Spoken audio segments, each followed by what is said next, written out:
volar a las 2 de la mañana, a las 2 de la mañana. Ay, qué bonito es volar, ay mamá, volar y dejarse caer en los brazos de una dama, en los brazos de una dama. Oh, ay, qué bonito es volar, ay mamá, me agarra la bruja, me lleva a su casa, me vuelve maceta y una calabaza. Me agarra la bruja, me lleva al cerrito, me vuelve maceta y un calabacito. Ay, dígame usted, ¿cuántas criaturitas se ha chupado usted? Ninguna, no sé, que ando en pretensiones de chuparme a usted. What up, primos? That's a song called The Witch, La Bruja, a traditional Day of the Dead song. Now, this song is old as fuck. It's so freaking old. It's so old that nobody knows when it was created. But believe me, that shit is old. It's a popular song called Son Jarocho or Son Veracruzano. It's a traditional form of song that comes from Veracruz, which is a state in Mexico where my father was born. Sorry. It's Day of the Dead, so in Mexico in Dia De Muertos we celebrate our dead, and well, the only person I have that died that mattered for me enough was my dad. So it's a little bit hard for me, this day is really, really hard for me.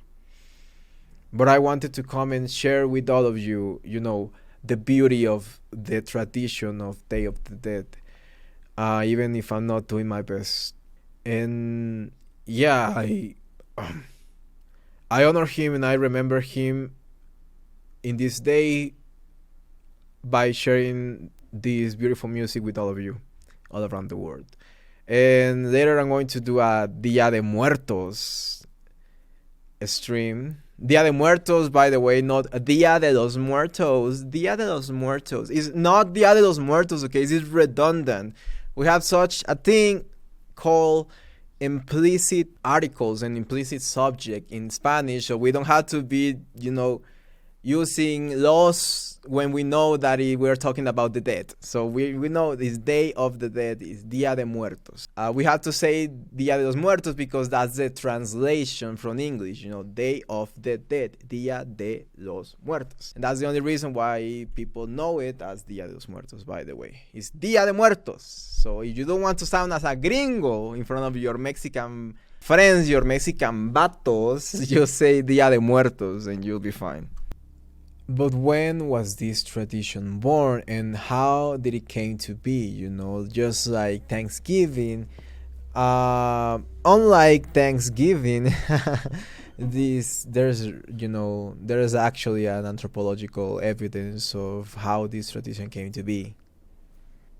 And I have this great article from the Anthropology and History Institute in Mexico, Instituto Nacional de Antropología y Historia, talking about how this tradition came to be. So let me give you the most important parts. Most people believe that Day of the Dead was something that existed before the Conquista, which is false. There was not such thing. The Day of the Dead is born out of the syncretism. If you don't know what the word syncretism is, don't worry, I didn't know either, so I googled it. Syncretism is basically just the mix of cultures. So it was born from the mix of cultures from the European and the indigenous traditions. specifically because of the festivities that take place in November 1st and 2nd in the tradition, in the Catholic tradition. If you don't know, in the Catholic tradition, November 1st, Primero de Noviembre, is All Saints Day, Dia de Todos los Santos. And All Saints Day, we celebrate, the saints and the martyrs and things like that in the Catholic tradition. This is something that is really, really important for Mexicans because saints, for some reason, is something that have a lot of impact in the culture in Mexico. For example, a lot of people, most people are named after a saint. For example, if your name is Juan, you're probably named after San Juan or Lucas or San Lucas or any biblical name that is a saint. And the reason why they do this is because we love to celebrate. In Mexico, we love to party, fiesta mexicana. And we love to celebrate when we say, es el día de tu santo. It's the day that we celebrate the saint that has the same name that you have. It's a little bit of a tongue twister, I know. But yeah, basically we celebrate, if you are named San Juan, if you are named Juan, we celebrate your day almost like a birthday, but it's not a birthday, it's a Dia de tu Santo, day of your saint, or the day your saint is celebrated. And we have like a small, maybe a mass or a small party, with tamales and taquitos and things like that. Mexicans love to do that. And there are some people that have 3 names even. So they have 3 different celebrations of Dia de tus Santos. So those guys are the fattest motherfuckers out there. You already know it. But yeah, so that's day of the All Saints Day. It's November 1st. So November 2nd in the Catholic tradition also exists, and it's called Day of the Faithful Departed, something like that. Fieles Difuntos. And this day is, I read about it and I didn't know it, but it's apparently the day that the Catholics celebrate the souls that went to the purgatory. That this is literally the souls that are in the freaking purgatory, feeling, the eternal weight. I don't know. I don't even remember what the purgatory is. But yeah, it doesn't sound like a cool place. It doesn't sound as bad as hell, but it's still a purgatory. And apparently that's the day that they celebrate the souls of the purgatory. So you guys, Catholics, I'm also a Catholic technically, but the Catholics are crazy. So masses in November 2nd are dedicated to indulgence to the souls that are trapped in the freaking purgatory. But those traditions are, from the 1st century, like literally from the century 10, literally from the year 900. Those celebrations are old, but that's not the Day of the Dead. That's the Day of the Faithful Departed and the All Saints Day. When was the Day of the Dead born? And like I said, we actually have anthropological evidence of this. The festivities of November 1st and 2nd came to Mexico in the 16th century, in the 1500s, something like that. Just a little bit after the conquista. La Conquista was in 1521. 1521, yeah, 1521. 1521. That is the day of La Conquista. So shortly after, and we have this Fray Toribio de Benavente reporting in the year 1535. Okay, in 1535 and 1540, the Day of the Departed or Day of the Dead, is a day where almost all the indigenous towns, pueblos, they go and give an offer to their departed. The offer can vary, some bring maize, some bring blankets, some bring food, or blankets or clothing, some bring food, some bring bread, some bring chickens, some bring wine if they can, or chocolate. And and all of them bring candles made of wax. And even Fray Toribio de Benavente says that even though they are poor, they deliberately will come and try to find something that is surplus and offer it to the departed with a small candle, always.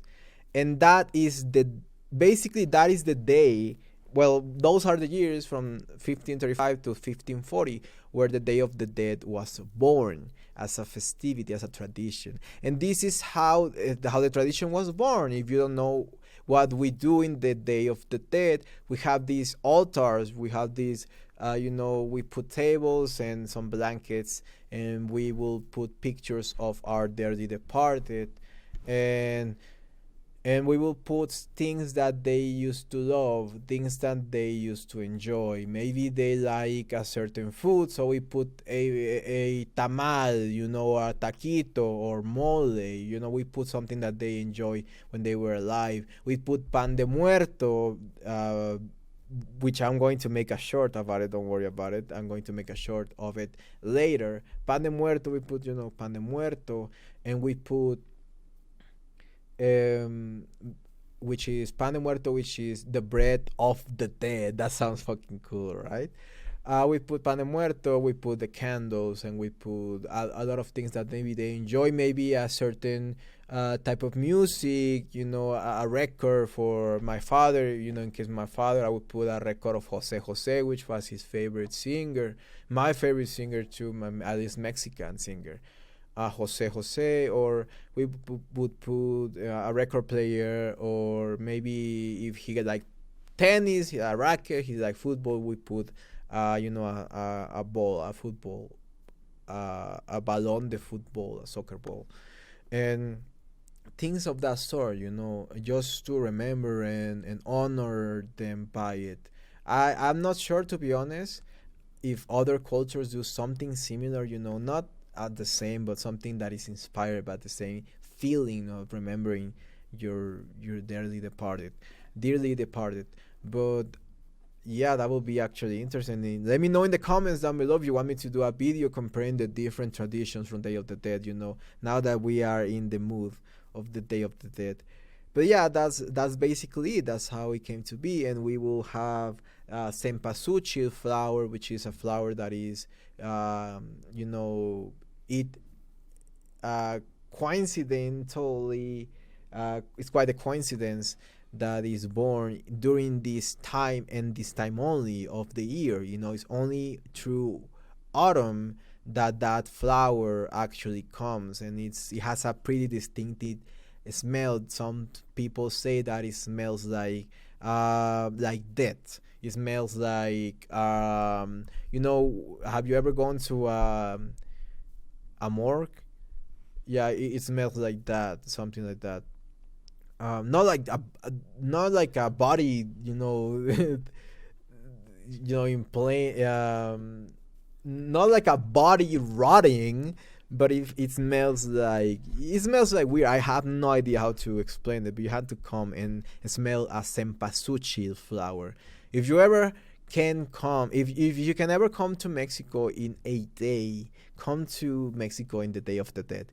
It's cheap because it's not like high. The time of the year where the prices are all over the floor because it's vacation time. But it's such a cultural time, so important to Mexicans everywhere. That is, I think is really, really important for people to see it at least once before they die. And maybe if they adopt the tradition, maybe their family are going to be a little bit more Mexican, maybe technically Mexican, like my boy, technically Mexican. Follow him. All right, guys, that was all I wanted to say for today. I just wanted to take, my break of YouTube to teach you about the tradition that many people call Dia de los Muertos, not Day of the Dead. It's not Dia de los Muertos, Dia de Muertos. But thank you so much for watching, primos.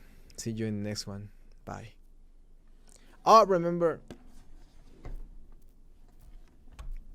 Oh, and as final message for all of you that are, real homies, real primas gang that stopped to watch the end of the video.